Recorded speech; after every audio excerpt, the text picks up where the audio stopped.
Matul il-lejl li għadda tilfet ħajjita Sandra Shields, impjegata ta' Net Television li kienet ilha taħdem fid-Dipartiment ta' Reklamar għal dawn l-aħħar 6 snin. Dan apparti snin twal ta' ħidma volontarja li hija għamlet kemm f'Net Television kif ukoll mal-Partit Nazzjonalista.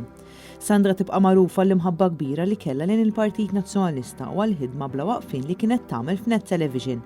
Hija tilfet ħajjitha wara battalja twila kontra l-marda tal-kanċer.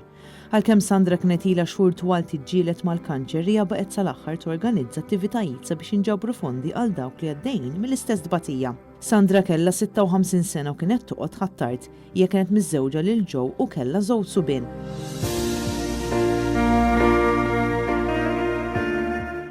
Il-kap tal-Partit Nazzjonalista Bernard Grech iddeskriva lil Sandra bħala mara ta' qalb kbira, fejn il-ġid li għamlet matul ħajjitha se jibqa' f'qalb kulħadd għal dejjem.